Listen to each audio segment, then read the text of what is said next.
Assalamualaikum warahmatullahi wabarakatuh. Anda rindu mendengarkan kajian-kajian dari ustadz-ustadz kita dari Aceh? Kunjungi channel YouTube Maulizul Akbar NAT. Subscribe, like, share, komen.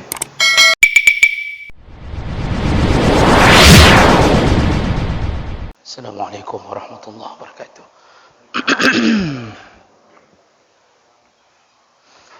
Alhamdulillahirabbil alamin.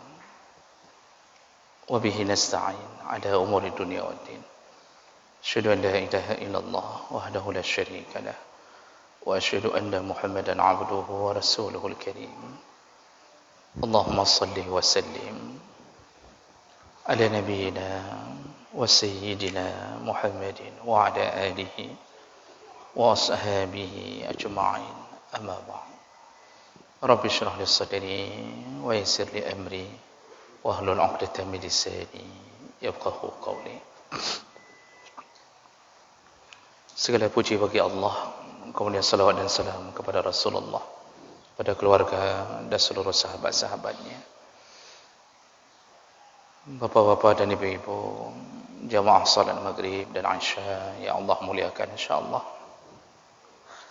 Setelah selesai kita membahas tentang perkara-perkara yang menyebabkan wajib membatalkan salat dan kapan boleh membatalkan salat. Kita sudah bahas minggu yang lalu kapan wajib membatalkan salat dan kapan boleh membatalkan salat.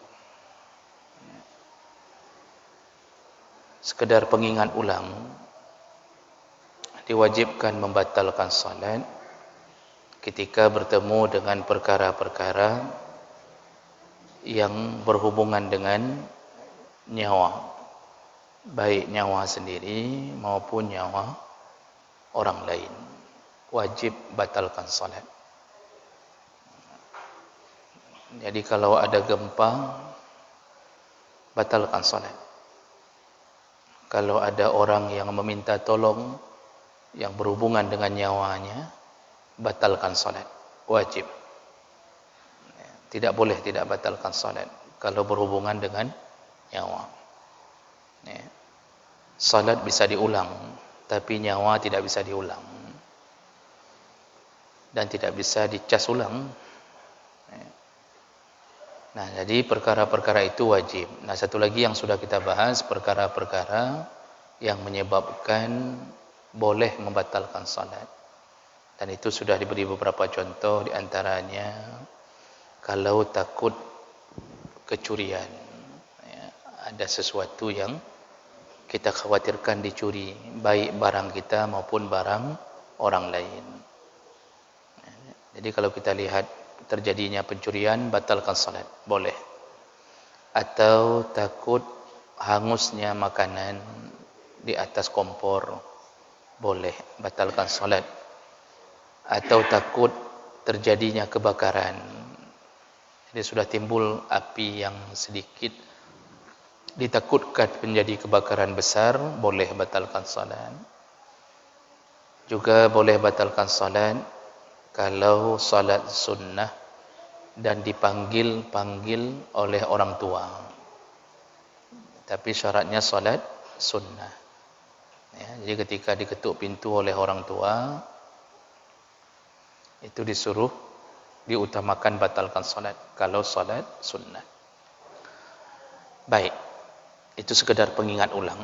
Malam ini kita masuk ke dalam bab yang baru, masih seputar memelihara salat, beradab dengan Allah ketika salat. Malam ini kita mulai belajar tentang beberapa sujud. Dalam syariat kita ada semua 4 model sujud. Ada sujud yang wajib, ada sujud yang sunnah. Dan sujud yang wajib tentu kita tahu bahwa itu terjadi di dalam salat. Sujud yang sunnah, jadi kalau sujud wajib itu dalam semua salat, baik salat wajib maupun salat sunnah, semua sujudnya wajib. Enggak ada yang sujudnya sunnah di dalam solat sunnah, enggak ada. Asal sudah solat, semua sujud wajib. Enggak ada sujud, batal solat. Karena itu rukun solat. Nah, kemudian ada beberapa sujud yang sunnah. Nah, ini yang kita pelajari. Satu demi satu insyaAllah. Iaitu ada 3 sujud yang disunnahkan. Sujud sahwi, sujud tilawah, dan sujud syukur. Ya. Kita mulai pembahasan tentang sujud sahwi. Kalimat sahwun itu artinya tarakahu min ghairi ilmin. Sedangkan nasyun atau lupa, iza zakarathu tazakkar. Nah, jadi sujud sahwun itu lupa yang dia tidak teringat lagi. Itu disebut dengan sahwun. Sudah lupa tapi enggak bisa mengingat lagi. Enggak bisa dia ingat lagi. Misal contoh, lupa rakaat dalam solat. Disuruh ingat pun dia enggak yakin. Ini 3 apa 4? 3 atau 4. Nah, itu disebut sahwun. Jadi benar-benar lupa. Sedangkan nasyun, nisyan, kalimat lupa ni sama-sama maknanya lupa. Kalau nisyan, kalau diingat, teringat, masih bisa mengingat kembali kesalahan yang sudah ada. Itu disebut nisyan. Nah, jadi disebut sujud sahwi iaitu sujud yang disunnahkan ketika kelupaan sesuatu di dalam salat yang dia tidak bisa meyakinkan diri lagi tentang lupa itu. Jadi betul-betul terjadinya kelupaan yang dia sudah lewati. Baik, hukum sujud sahwi ini fi masyru'iyyati sujudis sahwi. Sujud sahwi ini disyariatkan. Arti bahasa disyariatkan, dia disuruh lakukan atau disunnahkan. Namun kalau tidak melakukannya juga tidak menyebabkan dosa dan tidak membatalkan solat. Jadi kalau enggak sujud sahwi, tidak sampai membatalkan solat. Namun makruh. Dan dalil adanya sujud sahwi itu banyak. Di antaranya hadis riwayat Imam Ahmad yang menyebutkan bahawa nahfadhu 'anil Nabi sallallahu alaihi wasallam khamsatu asya'. Kami berjaga-jaga atau kami menghafal dari Nabi 5 perkara. Yang pertama yaitu salamun min isnatain fasajada. Kalau seseorang lebih dahulu salam pada rakaat kedua, lupa untuk naik rakaat ketiga pada solat maghrib contohnya, maka setelah dia lengkapkan fasajada, maka dia sujud. Salima min salas fasajada. Kalau ada orang yang duluan salam di rakaat ketiga, lupa juga rakaat keempat, maka dia naik, lengkapkan rakaat, lalu sajadah, dia bersujud. Wa fi ziyadah, juga ketika bertambahnya rakaat, sujud. Wa nuqsan, ketika berkurangnya rakaat, sujud. Wa qama min isnatain wa lam yatashahhad. Ada orang yang juga lupa duduk tasyahud awal, maka sujud. Jadi ini perkataan Imam Ahmad bin Hanbal tentang apa yang didapatkan dari Nabi sallallahu alaihi wasallam. Dalam hadis riwayat Abu Sa'id Al-Khudri, qala Rasulullah sallallahu alaihi wasallam, "Idza syakka ahadukum fi salatihi." Rasulullah berkata, kalau salah seorang di antara kalian ragu-ragu dalam salatnya, falam yadri kam shalla salasan am arba'an. Jadi ada orang yang ragu-ragu dalam salatnya, tidak tahu berapa dia sudah salat, 3 atau 4 rakaat. Faliyatruh asyak, kata Rasulullah, buanglah keragu-raguan itu. Waliyabni ala mastaiqan, buang keragu-raguan, ambil yang paling yakin. Apa yang paling yakin? Berarti jadikan solat itu 3 rakaat. Misalnya ragu-ragu antara 3 apa 4, 3 atau 4, maka buang keraguan dengan cara ambil yang paling yakin. Yang paling yakin 3 rakaat.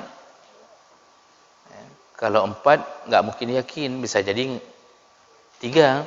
Tapi kalau 3 sudah pasti yakin, nanti yang 4 itu pasti diulang. Summa yasjudu sajadatain qabla ayyusallim. Sudah yakin mengambil menjadi 3 rakaat, maka setelah itu sujud 2 kali sebelum salam. Fa in kana shalla khamsan, apabila seseorang sudah salat mencapai 5 rakaat, syafa'na lahu salatahu, maka Allah akan sempurnakan menjadi 4. Artinya dengan sujud sahwi Allah akan sempurnakan menjadi 4 walaupun salat sudah mencapai 5 rakaat. Wa in kana shalla itmaman li 4 kana targhiman lisyaitan. Jadi orang yang salat 5 itu tetap dianggap 4 oleh Allah dengan sujud sahwi. Nah, sujud sahwi itu targhiman lisyaitan. Fungsinya selain menggenapkan kesalahan, artinya menghapus kesalahan dalam solat, juga menjadi penyebab kecewanya syaitan. Menjadi penyebab kecewanya syaitan. Kenapa syaitan kecewa dengan sujud sahwi? Karena dia mengira sudah bisa menggagalkan solat kita. Jadi dia senang kalau solatnya seseorang gagal. Hanya dengan sujud sahwi langsung dibereskan oleh Allah. Di situ kecewanya syaitan adanya syariat sujud sahwi. Makanya syaitan itu benci kepada sujud sahwi ini. Dan itu hanya diberikan, dalam satu riwayat disebutkan, hanya diberikan kepada umat Muhammad sallallahu alaihi wasallam. Begitu ringannya amalan umat Muhammad, salah-salah dalam salat, disuruh sujud sahwi sudah dianggap lengkap. Sama kayak ibu guru melihat PR murid salah-salah sedikit disempurnakan saja. Nah, itu kira-kira begitulah contohnya. Nah, baik. Jadi Bapak Ibu yang Allah muliakan, sujud sahwi ini berlaku ketika terjadi kelupaan. Wala yusyri'u sujudus sahwi wala yusyri'u sujudus sahwi fi halatil amdi. Maka tidak berlaku sujud sahwi ini dalam keadaan melakukan kesalahan dengan sengaja. Tidak berlaku. Karena kalau sengaja melakukan kesalahan, itu berarti bukan lupa namanya. Maka tidak perlu sujud sahwi. Berarti dia telah membatalkan solatnya. Nanti dia batal solatnya. Misal sengaja solat duhur 3 rakaat. Bukan lupa, sengaja solat duhur 3 rakaat.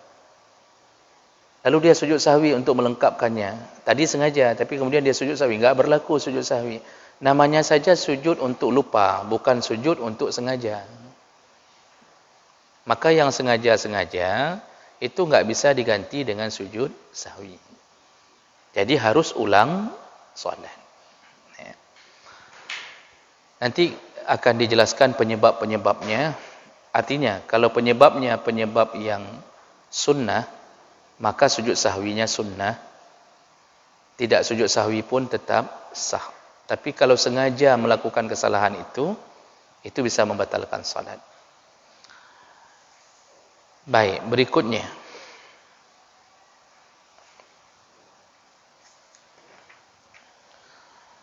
Sujud sahwi itu innama yajibu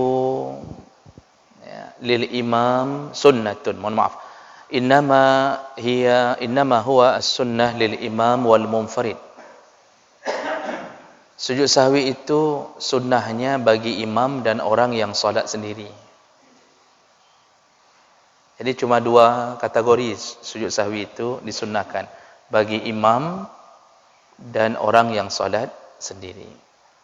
Wa ammal ma'mum fala yasjudu lis-sahwi nafsihi khalfa imamihi al-mutatahhir.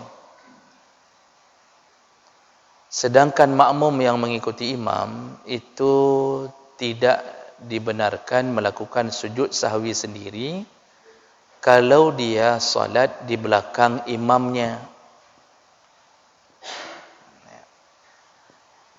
Yang kira-kira imamnya tidak melakukan kesilapan.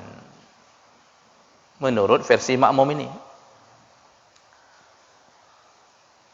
Wa yatahammalul imam anhu sahwuhu fi halati qudwatihi. Jadi semua sujud sahwi itu hanya ditanggung oleh imam.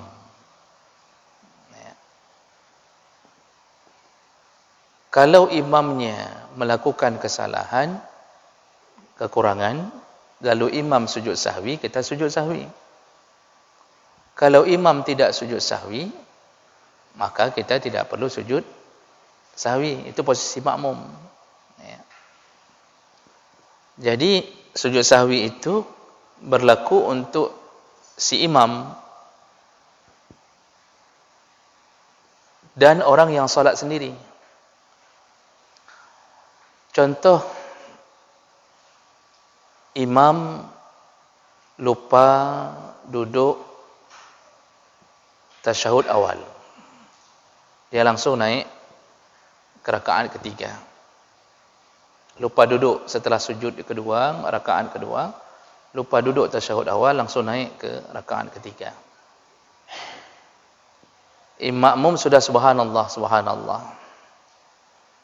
Rupanya imam menyadari itu, kan nanti sebelum salam, karena sudah tertinggal tasyahud ini, tasyahud awal, duduk tasyahud awal, seharusnya imam kan sujud sahwi. Seharusnya imam sujud sahwi. Tapi rupanya imam lupa pula sujud sahwi. Maka tidak perlu makmum sujud sahwi sendiri. Ini imam langsung assalamualaikum, assalamualaikum. Kedua sujud sahwi gara-gara ada yang tinggal tasyahud tadi. Apakah boleh makmum sujud sahwi sendiri semuanya? Tidak, karena dia satu paket dengan imam. Jadi apa harus lakukan? Makmum ikut salam bersama imam. Setelah itu baru makmum mengingatkan imam. Tengku, lupa sujud sahwi. Tadi kita duduk tasyahud enggak ada. Nah, imam ketika menyadari itu langsung memposisikan diri untuk sujud sahwi. Makmum ikut lagi imam, sujud sahwi bersama. Jadi bukan begitu imam salam, kita di belakang semua sujud sahwi masing-masing sendiri. Tidak begitu. Kita ini paket imam. Oh, imam lupa. Makmum pun lupa. Sudah pulang, jam 10 malam baru teringat semuanya.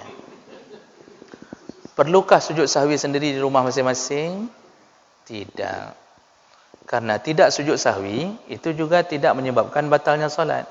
Sujud sahwi untuk melengkapkan yang lupa. Rupanya sujud-sujud sahwi pun lupa. Batalkah salat kita? Tidak. Makanya hukum sujud sahwi itu bukan wajib, tapi sunnah.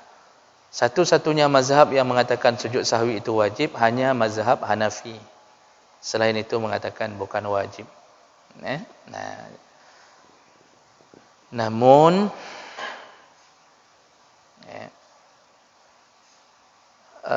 makmum dalam pandangan mazhab Syafi'i ada dispensasi.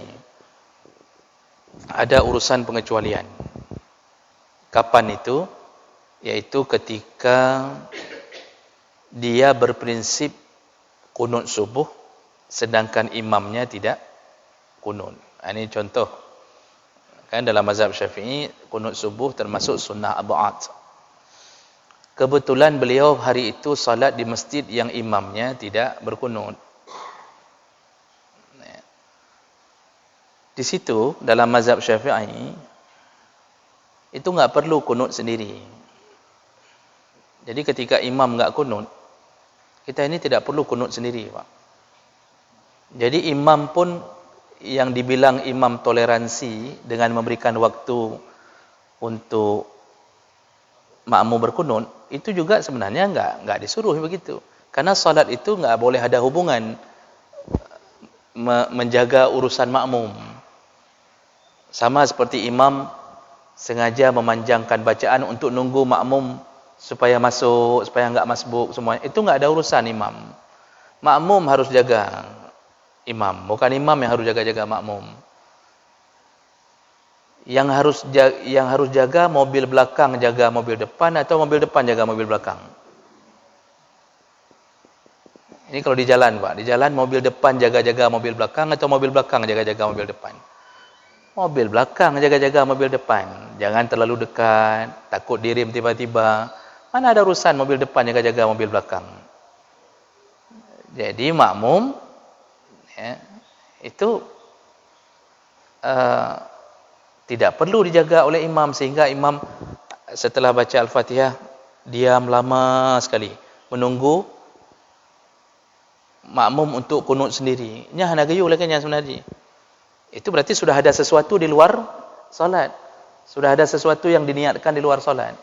Sama kayak tadi saya bilang, misal imam baca panjang sekali di rakaat pertama. Tujuan dia agar jangan sampai masbuk orang. Enggak ada urusan itu. Inti dia hanya salat. Dia salat, ya. Jadi kalau imam tidak berkunut, kita misal berkunut subuh. Tiba-tiba salat di masjid yang imam enggak kunut. Itu tidak perlu pun kita kunut sendiri di belakang. Namun dalam mazhab Syafi'i, nanti setelah imam salam, disitulah yang selama ini yakin kunut subuh itu bahagian daripada sunnah ab'ad, itu dibolehkan untuk melakukan sujud sahwi sendiri. Yang dalam kitab mazhab Syafi'i. Jadi dia khusus itu, permasalahan itu sujud sahwi sendiri di belakang. Karena dia yakin dalam pandangan dia ini sunnah ab'ad ni. Sunnah ab'ad itu sunnah yang dianggap setengah dari solat, termasuk kunut subuh dalam mazhab Syafi'i. Jadi bukan mazhab Syafi'i saja yang menyunahkan kunut, Pak. Syafi'i dan Maliki. Yang tidak menyunahkan Hanafi dan Hambali. Jadi kalau kita mau kita cocokkan atau kita bandingkan, ini sama kekuatannya, dua sama. Sayangnya ada orang yang hari ini enggak mau dua sama. Harus menang. Itu juga salah. Yang tidak kunut mengatakan bid'ah kepada yang kunut juga mengatakan bid'ah kepada yang tidak kunut. Ini enggak mau sama berarti. Tidak mau saling berlapang dada. Padahal kekuatannya sama. Dalil-dalilnya juga sama. Kecuali orang yang enggak jujur yang mengatakan bahwa kunut itu bid'ah. Itu tidak jujur. Padahal kunut itu bukan bid'ah. Kunut itu khilafiyah. Sekarang dibalik bahasanya menjadi bid'ah. Ini saya juga tidak senang dengan orang-orang yang tidak mau jujur dalam ilmu. Dia bukan bid'ah itu, kunut itu. Kita coba lihat di YouTube. Ada ustaz yang mengatakan kunut bid'ah. Berarti kalau kunut bid'ah, berarti Imam Syafi'i dalam neraka, Imam Malik dalam neraka. Karena dalam versi orang yang mengatakan bid'ah ini, itu semuanya dalam neraka kalau sudah bid'ah. Ini kan kelewatan. Padahal tinggal bilang saja ini khilaf, ini khilafiyah ini. Selesai urusan. Jadi Bapak Ibu yang Allah muliakan, dibolehkan sujud sahwi sendiri hanya dalam mazhab Syafi'i ketika mendapatkan imam yang tidak berkunut. Namun kalau enggak sujud, tidak mengapa, solatnya sah. Solatnya sah. Karena dalam pandangan mazhab Malik, dan Hambali, kalau imamnya merasa dirinya sah, sahlah semua makmum. Dalam mazhab Syafi'i terjadi perbedaan pendapat dalam masalah ini. Artinya ada yang melihat dari kacamata makmum, ada yang melihat dari kacamata imam. Tapi pada intinya itu kalau kita fikirkan terlalu panjang, tanya dumho nanti tembang sembahyang. Sampai pergi umrah pun kita enggak mau solat sama orang gara-gara berdebat prinsip.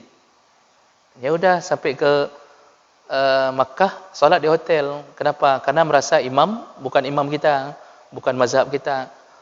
Pergi umrah sembahyang di hotel. Ini gara-gara apa kan? Terlalu ekstrim berprinsip dan tidak luas wawasan dalam membaca. Nah, itu juga penyakit juga itu. Baik. Jadi orang yang masbuk pun fi halatil mutaba'ah al-muqtadi li imamihi walau kana masbuqan. Orang yang masbuk pun ketika dia datang bisa jadi ada masalah, imamnya sudah duluan, terjadi masalah, dia masbuk, datangnya di rakaat ke-4. Rupanya tadi waktu rakaat kedua imam lupa duduk tasyahud awal, kan enggak diketahui sama si masbuk. Orang masbuk ni kan enggak tahu apa yang terjadi di belakang. Dia baru datang rakaat keempat. Di posisi itu pun masbuk wajib ikut bersujud bersama imam. Ya. Wajib ayasjuda tab'an li imami. Wajib. Walaupun dia enggak tahu apa yang terjadi. Kok ada sujud sahwi ni? Kata si masbuk. Apa salah long ya? Kan begitu kata masbuk.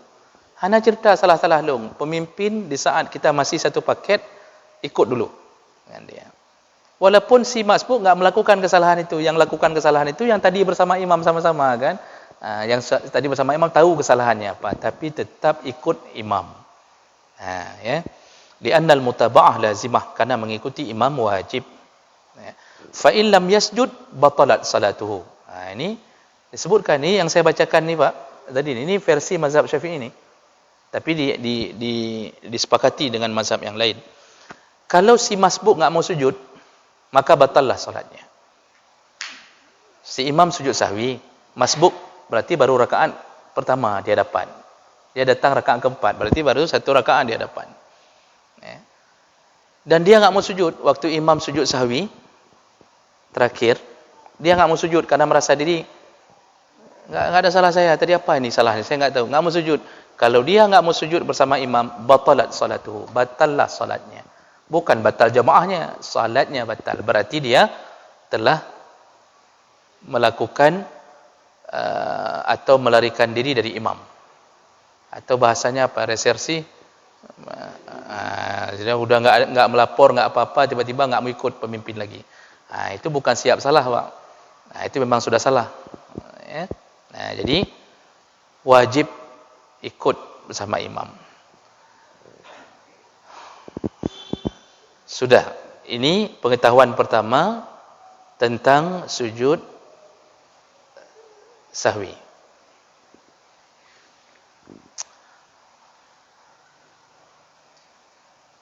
Berikutnya,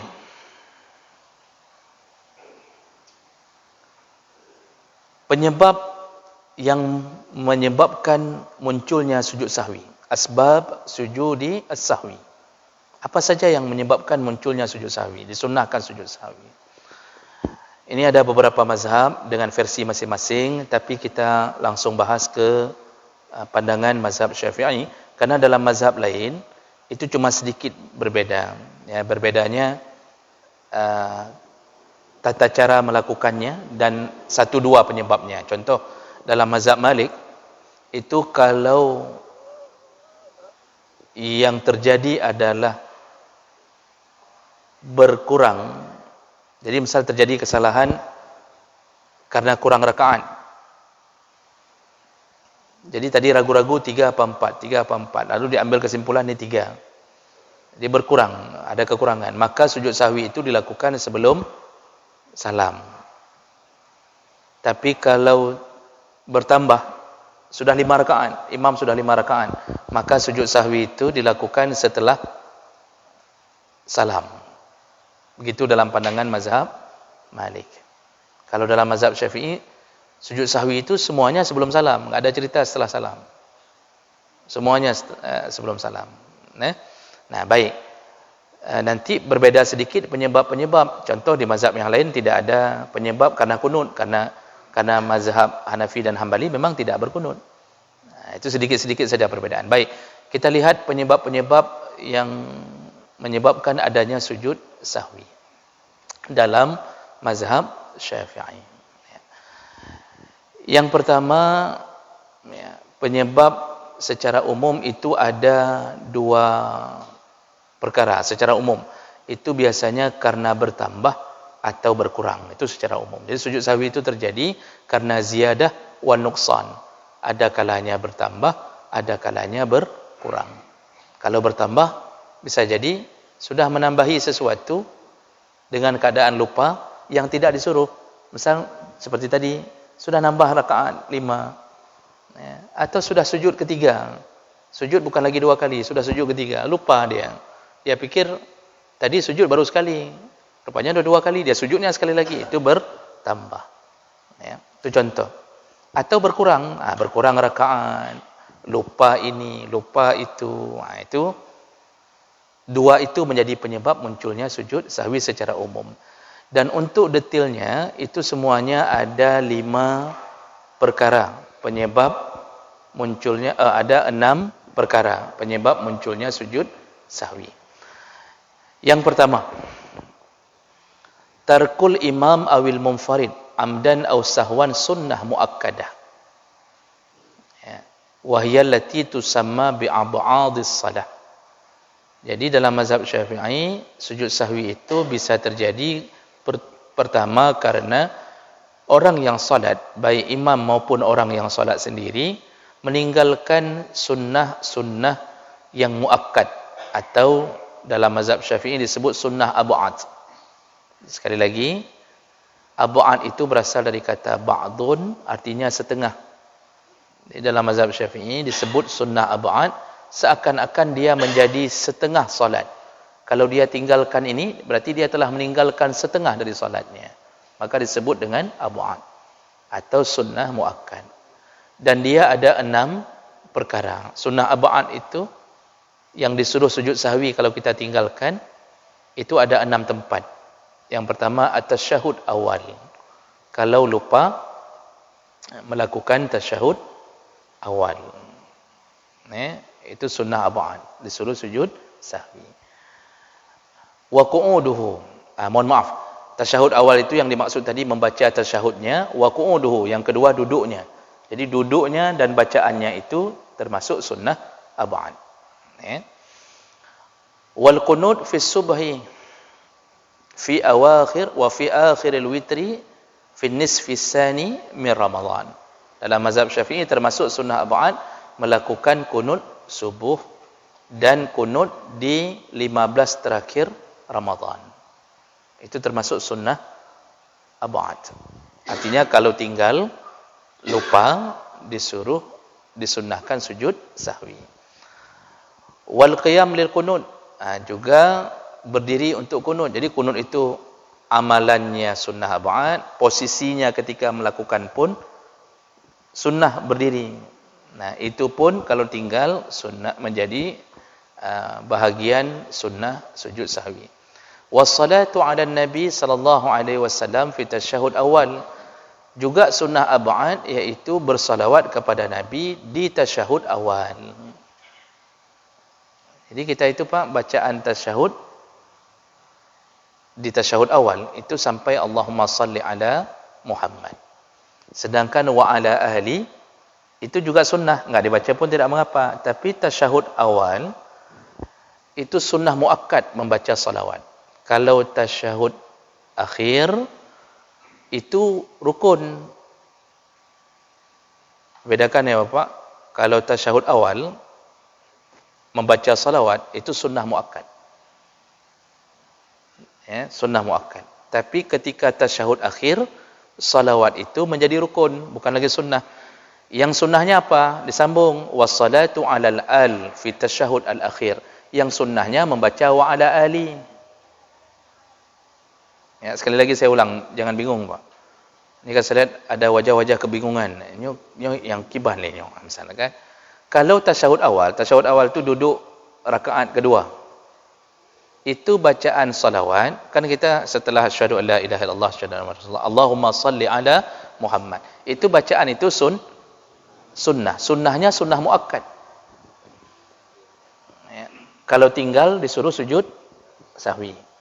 Tapi ketika tasyahud akhir di rakaat keempat, itu bacaan salawat itu bukan lagi sunnah, sudah rukun. Itu rukun salat. Yang sunnahnya yang mana? Menyambung wa ala ali. Bersalawat ke keluarga Nabi, bukan ke Nabi, ke keluarga Nabi. Itu sunnah. Itu yang di situ yang sunnah. Jadi termasuk yang disuruh disuruh sujud sahwi ketika tertinggal salawat di tasyahud awal dan ketika tertinggal wa ala ali di tasyahud akhir. Itu termasuk sunnah abad. Disuruh sujud sahwi. Baik. Itu yang pertama. Jadi sujud sahwi itu dalam mazhab Syafi'i pertama sekali disuruh ketika imam atau salat sendiri meninggalkan 6 perkara yang termasuk sunnah abad ini. Yang kedua, sedikit lagi nanti kita kira-kira 7 menit untuk bertanya jawab. Yang kedua, naqlu ruknin qauli li ghairin mahallih. Sujud sahwi penyebab kedua adalah memindahkan rukun qauli bukan pada tempatnya atau membaca rukun qauli bukan pada tempatnya. Contoh ka ayyu'idal Fatihah fil julus, seperti orang membaca Al-Fatihah ketika duduk tasyahud. Baik tasyahud awal tasyahud akhir. Jadi dia sambil duduk lupa. Mungkin karena tahu atau terbia-bia atau karena mungkin banyak masalah kredit enggak habis-habis. Ya, atau solat dalam keadaan baru ribut dengan isteri, dalam duduk dia baca Al-Fatihah. Padahal Al-Fatihah itu disuruh baca di waktu berdiri. Terbaca Al-Fatihah di waktu duduk. Nah, ini termasuk lupa yang menyebabkan disuruh sujud sahwi. Kenapa dia pindahkan Al-Fatihah dari sana ke sini?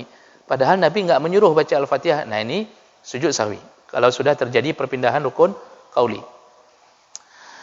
Wa ayyusallima fi ghairi mawdi' as-salam nasian, atau dia mengucapkan salam bukan pada tempat salam. Ini salat 3 rakaat. Rakaat kedua dia sudah salam. Assalamualaikum warahmatullahi wabarakatuh. Baru dia teringat, dia langsung harus kembali lagi ke posisi itu. Tapi nanti sujud sahwi. Ya. Begitu juga wa kadzalika naqlus sunnah al-qauliyah ka yaqra as-surah fi ghairi mawdi' al-qiraah. Begitu juga kalau bacaan-bacaan sunnah dipindahkan bukan pada tempatnya dibaca. Seperti membaca surat-surat pendek, membaca surat-surat setelah Al-Fatihah. Kan seharusnya baca qul ya ayyuhal kafirun, Allahu ahad. Itu kan setelah Al-Fatihah. Rupanya dia baca bukan di situ, dia baca di waktu duduk tasyahud, di waktu ruku' dia baca dalam keadaan lupa. Itu juga disuruh fayasjudu lisahwi. Nanti sujud sahwi, ya. Nah, ini semua termasuk yang membuat adanya sujud sahwi. Satu lagi. Nanti tersisa yang 3 kita bahas di pertemuan yang akan datang. Satu lagi, fi'lus syai'i sahwan yubtil amduhu faqat. Termasuk yang menyebabkan muncul sujud sahwi adalah melakukan sesuatu secara lupa, padahal kalau sengaja bisa batal. Contoh, katatwil ar-ruknil qasir fil asah, seperti dia memanjangkan rukun yang pendek. Ya. Contohnya bi'an yutilal i'tidal awil julus baina sajadatain. Contoh, ketika orang terlalu lama i'tidal atau terlalu lama duduk di antara dua sujud. Ini rukun pendek. Kita itu dalam i'tidal cuma disuruh baca ketika naik sami Allahu liman hamidah, bacaan di dalamnya cuma Rabbana lakal ham. Boleh tambah mil'us samawati wa mil'ul ardi. Bacaannya paling enggak sampai 1 minit dah selesai. Setengah menit dah selesai. Tapi kita membaca seperti membaca Al-Fatihah. Berdiri lama, enggak rukuk-rukuk. Padahal itu rukun pendek. Tapi rupanya kita melakukannya dalam keadaan lupa. Disuruh sujud sahwi. Begitu juga duduk di antara dua sujud. Sujud subhana rabbiyal a'la wa bihamdi. Duduk ini duduk rukun pendek. Bukan rukun panjang. Bacaannya cuma rabbighfirli warhamni wajburni dan seterusnya. Rupanya kita lupa dalam duduk itu. Nah, jadi kita merenung nasib kita, ya, kenapa enggak lulus PNS, sudah 4 kali lulus. Terduduk lama sampai enggak sujud kedua, ini kita lupa. Kalau lupa sujud sahwi, tapi kalau sengaja batal. Makanya terlalu lama i'tidal dan terlalu lama duduk di antara dua sujud batal kalau sengaja. Kalau lupa tidak batal, namun disuruh sujud sahwi. Ya. Termasuk wa misluhu al-kalam al-qalil sahwan. Termasuk enggak sengaja terucap sesuatu tanpa sengaja. Ya. Jadi misal ada orang Assalamualaikum, kita refleks Alaikum. Begitu kita menjawab Waalaikumsalam, teringat Alaikum. Oh, kapalau. Jangan bilang kapalau lagi. Kalau bilang kapalau itu batal, Pak. Tapi terucap refleks Waalaikum. Misalnya begitu. Lupa. Itu juga termasuk yang disuruh sujud sahwi. InsyaAllah kita sambung pembahasan ini di pertemuan yang akan datang. Semoga yang hadir Allah telah catatkan pahala dan semoga Allah pertemukan kita kembali di dalam surganya. Amin ya rabbal alamin. Subhanakallahumma bihamdik asyhadu an la ilaha illa anta astaghfiruka wa atubu ilaik. Wassalamu alaikum warahmatullahi wabarakatuh.